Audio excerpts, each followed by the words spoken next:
"It's only 3 weeks, you'll hardly notice we're gone," my parents said while packing for Europe with my sister. By the third day, they realized what my absence truly meant.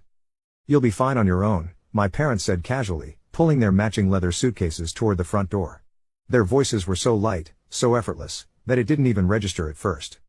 It was one of those throwaway phrases adults use without thinking, like telling someone to drive safe or have a good day. Except this wasn't a casual errand.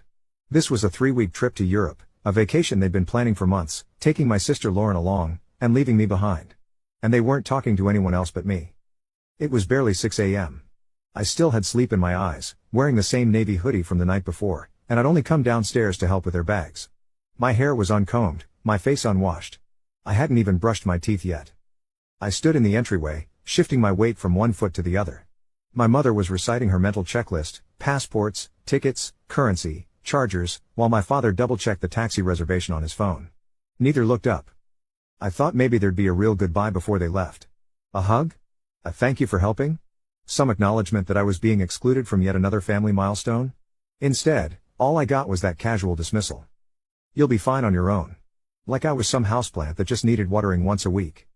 Lauren appeared at the top of the stairs, her wheeled suitcase bumping rhythmically against each step as she descended. She beamed beside my parents, her passport already in hand, her nails freshly done, undoubtedly paid for with one of my parents' "you deserve it" gifts. Her hair was perfectly styled despite the early hour, blonde waves falling over the shoulders of her new travel jacket. They looked like a matching set, the three of them. Coordinated luggage, new jackets with subtle designer labels at the cuffs, that unmistakable glow of excitement they always seemed to share when they were together. I must have looked like I'd wandered into someone else's family photo, rumpled, tired, an afterthought. "We'll send postcards," Lauren offered, not meeting my eyes. Her own were bright with anticipation. "And I'll get you something nice." I nodded, said nothing, and watched them leave, my mother calling a final reminder over her shoulder, "Don't forget to water the plants in the sunroom." As the door shut behind them, the silence of the house wrapped around me like a heavy coat. Too familiar. Too tight.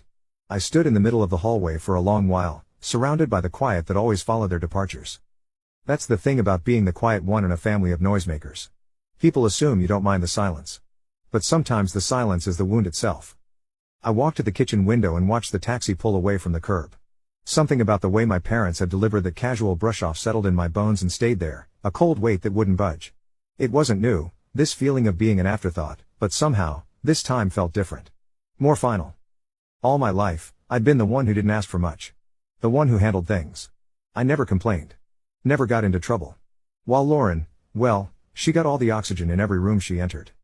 Every graduation, every recital, every dinner table conversation, she was the headline, I was the footnote. She was the princess, I was the guard at the door. But guards get tired too. And in that moment, something inside me didn't just snap, it shifted. A tectonic movement, slow but irreversible. I finished my cold coffee, walked upstairs, and opened my closet door. I pulled out the battered suitcase I'd had since high school, not the matching set they'd bought Lauren for her 18th birthday, and placed it on my bed. I didn't know exactly where I was going, but I suddenly knew with perfect clarity that I wouldn't be here when they returned. That was day one. And it was only just beginning. Packing didn't take long. When you've spent your life not taking up too much space, you don't leave much of a trail. Everything I truly cared about fit into 2 cardboard boxes, a duffel bag, and that old suitcase. I moved methodically through my room, selecting only what felt unmistakably mine. Not gifts purchased with obligatory attention. Not hand-me-downs.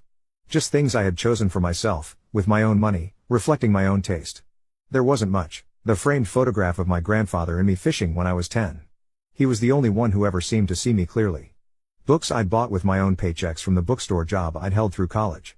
The quilt my grandmother had made specially for me before she died, the one family heirloom that had come to me instead of Lauren. My laptop. My small collection of vinyl records.